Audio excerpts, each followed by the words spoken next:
الصلاة والسلام علیکہ یا رسول اللہ وعلی آلک واصحابک یا سیدی یا حبیب اللہ الصلاة والسلام علیکہ یا رحمۃ للعالمین وعلی آلک واصحابک یا خاتم النبیین صدیق عکس حسن و جمال محمد است، فاروق ظل جاہ و جلال محمد است، عثمان ضیاء شمع کمال محمد است، حیدر بہار باغ خصال محمد است، اسلام ما اطاعت خلفاء راشدین، ایمان ما محبت آل محمد است، ناد علیم مظہر العجائب تجد عون لک فی النوائب، کل ہم و غم سینجلی بعظمتک یا اللہ برسالتک یا رسول اللہ و بولایتک یا علی یا علی یا علی، امداد کن ازرنج و غم آزاد کن، در دین و دنیا شاد کن یا غوث العظم دستگیر۔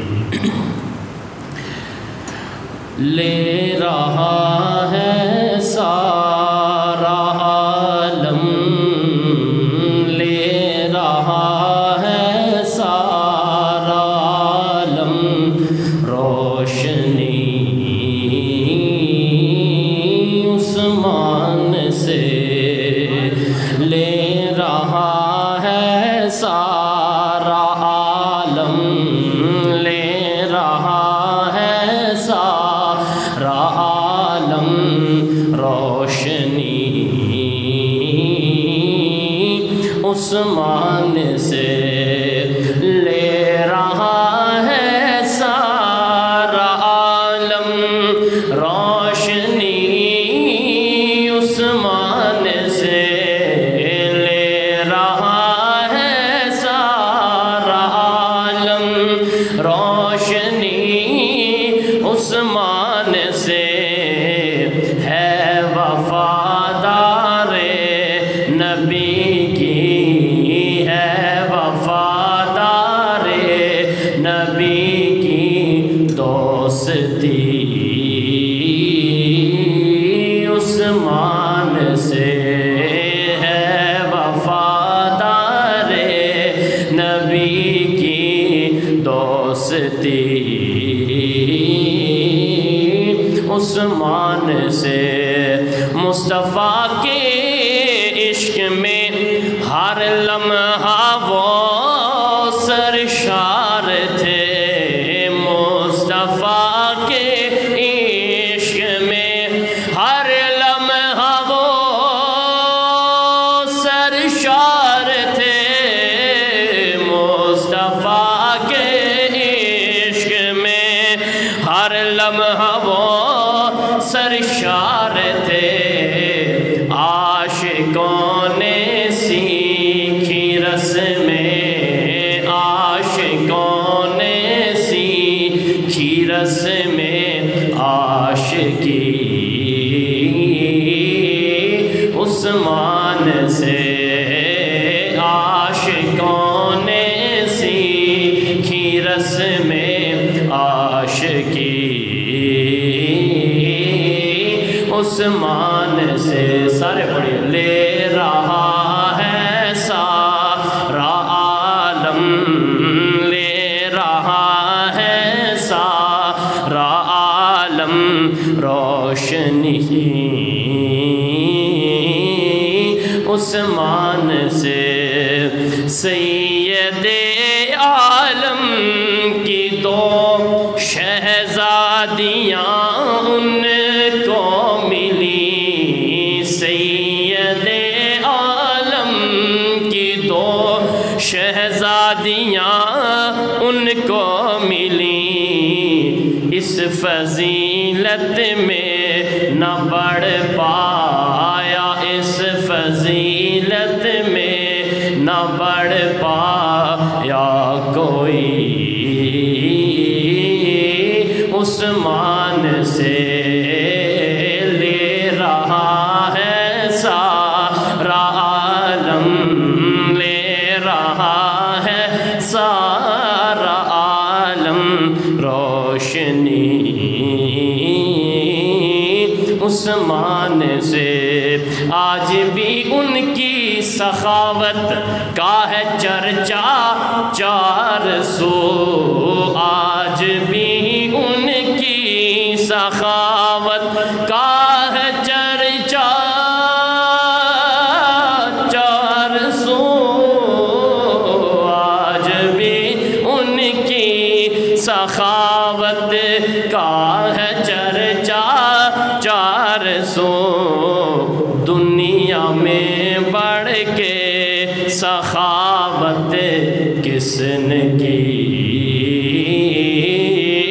عثمان سے ہے وفادار نبی کی، ہے وفادار نبی کی دوستی، عثمان سے لے رہا ہے سارا عالم روشنی، عثمان سے۔ درود پاک پڑھ لیجیے، الصلاۃ والسلام علیہ یا رسول اللہ۔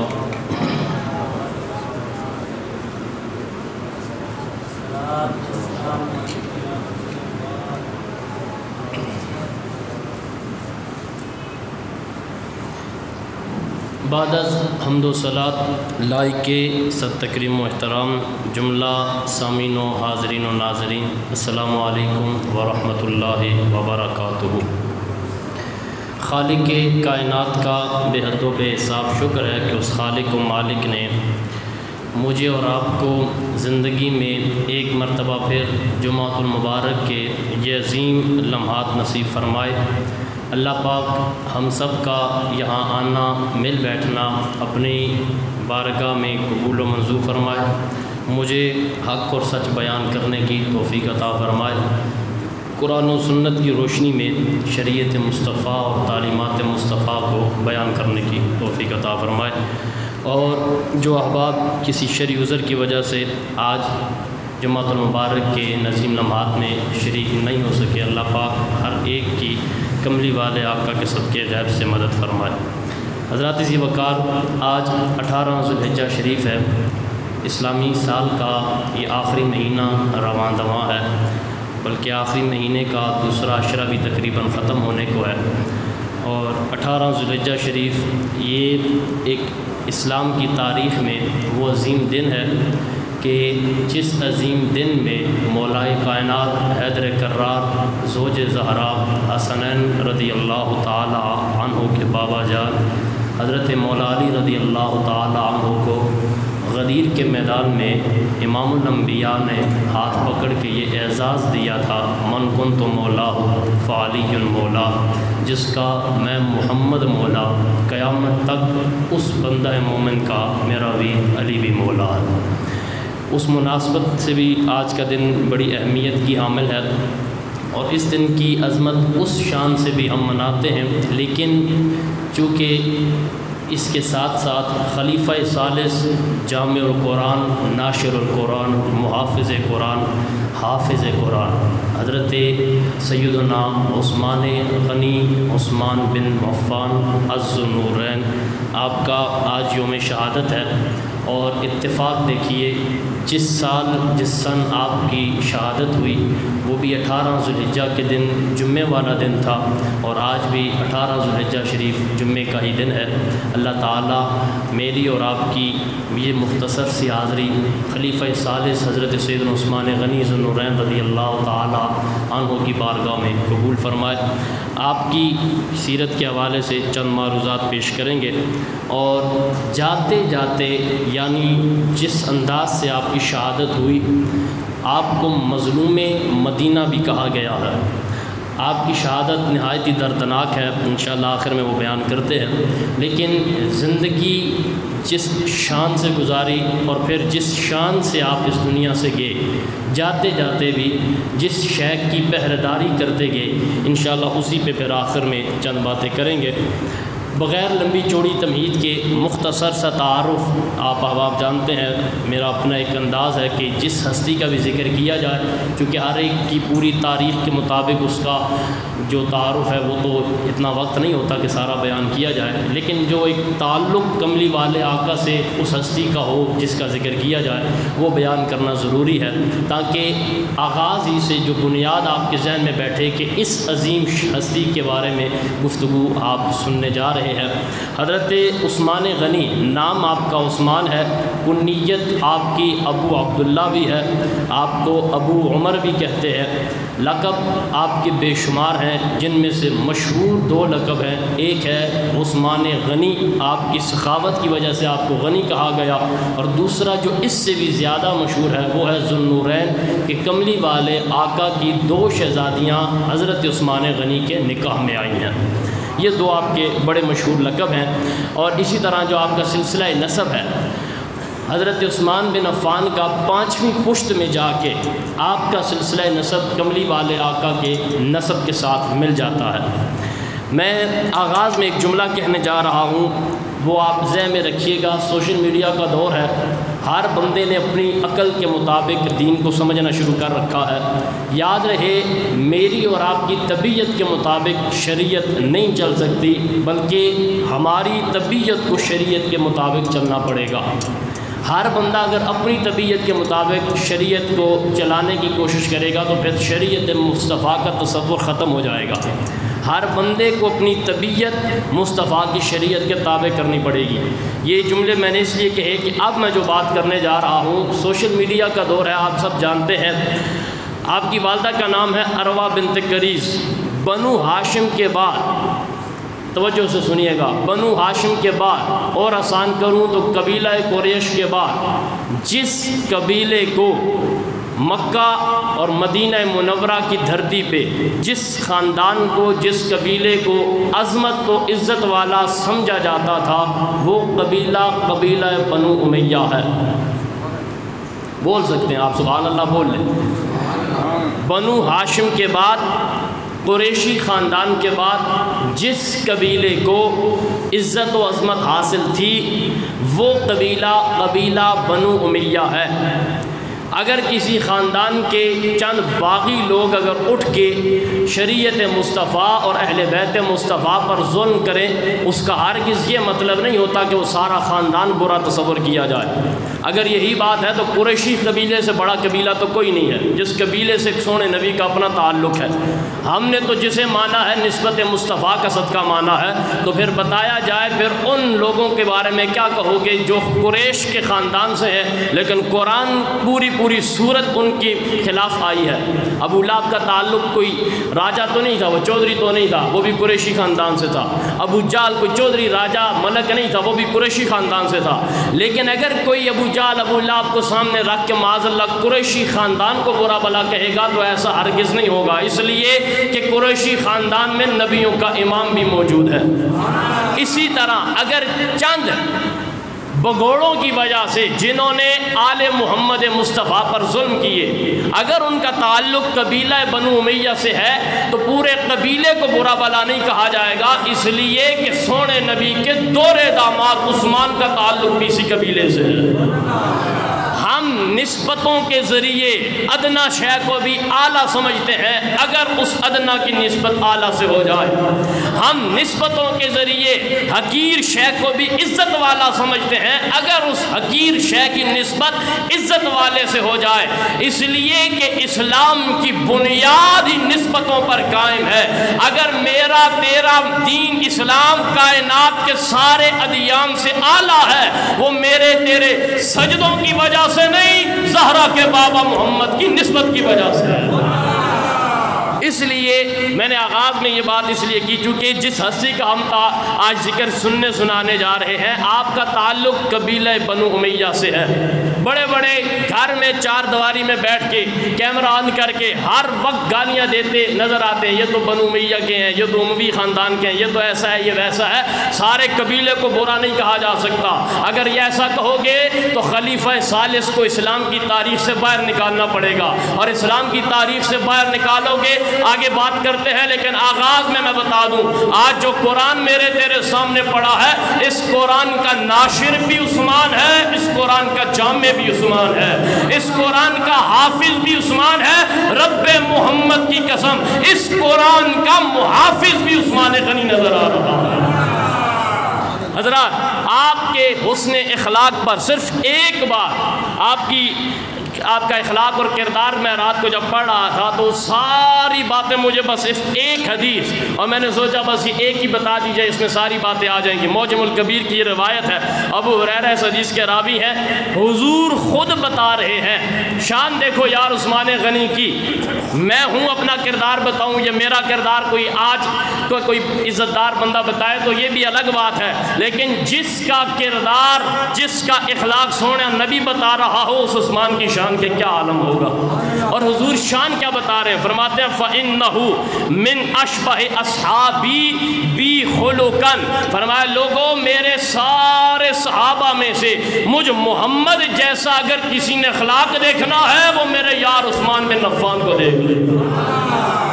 یہ شان حضور نے اپنے سیدنا حضرت عثمان غنی اپنے داماد کی بتائی، اور سخاوت بے شمار قصے آپ نے سن رکھے۔ میں صرف ایک حوالے کے طور پہ ہجرت مدینہ کے بعد جب مسلمانوں کو میٹھے پانی کی شدید ضرورت تھی، مدینہ میں بئر روما کے نام سے کنواں تھا میٹھے پانی کا، حضور نے فرمایا من یشتری بئر رومہ فیجعل دلوہ مع دلاء المسلمین بخیر لہ من حاف الجنہ، آقا نے فرمایا کون ہے جو اس کنویں کو خریدے، اس بئر روما کو خرید کر مسلمانوں کے لیے وقف کرے اور اس کے بدلے میں مجھ سے اس سے بہتر اجر کل جنت میں لے لے۔ جب حضور نے یہ اعلان کیا تو حضرت عثمان تھے جو سب سے پہلے کھڑے ہوئے اور عرض کی یا رسول اللہ حکم آپ کا ہو اور میں نہ مانوں، آقا آپ کا حکم ہے تو میں آج ہی، عثمان اعلان کر رہا ہے، بئر روما خرید کر میں اپنی ذاتی ملکیت میں نہیں کلمہ پڑھنے والے مسلمانوں کے لیے وقف کر رہا ہوں۔ اسی لیے کسی نے کیا خوب کہا کی دسام میں کیا رو عثمان دارتبائے، کی دسام میں کیا رو عثمان دارتبائے، بولیے کی دسام میں کیا رو عثمان دارتبائے، کی دسام میں کیا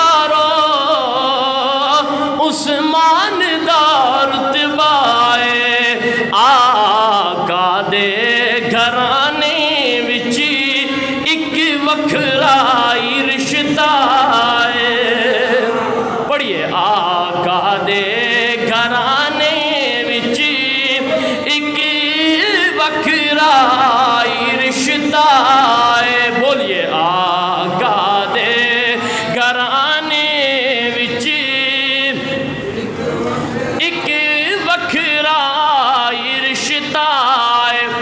سارے پڑھیے آقا دے گھرانے وچ ایک وکھرائی رشتہ، سخاوت دیکھ عثمان غنی کی، اللہ کی راہ میں مال لٹانا دیکھ، حضرت سیدنا عثمان غنی کی شان دیکھیے۔ حضرت عبد الرحمن بن خباب فرماتے ہیں آقا کریم کی خدمت میں میں حاضر ہوا، سونا نبی غزوہ تبوک کے موقع پہ اپنے غلاموں کو ترغیب دے رہا ہے، آقا کریم کے اعلان پر افضل البشر بعد الانبیاء بالتحقیق حضرت ابوبکر صدیق اپنے گھر کا سارا مال سونے کی خدمت میں لے آئے، حضرت فاروق اعظم گھر کا آدھا مال لے کر آگئے، حضرت عثمان غنی نے اعلان کیا سونے 100 اونٹ میں دوں گا، ان اونٹوں کا زین اور کجاوا بھی میں دوں گا، آقا جی ان اونٹوں پر سوار ہونے والے مجاہدوں کا خرچہ بھی میرے ذمہ۔ میرے نبی نے دوبارہ پھر اعلان کیا، عثمان غنی پھر کھڑے ہو گئے، عرض کرنے لگے سونے 200 اونٹ اور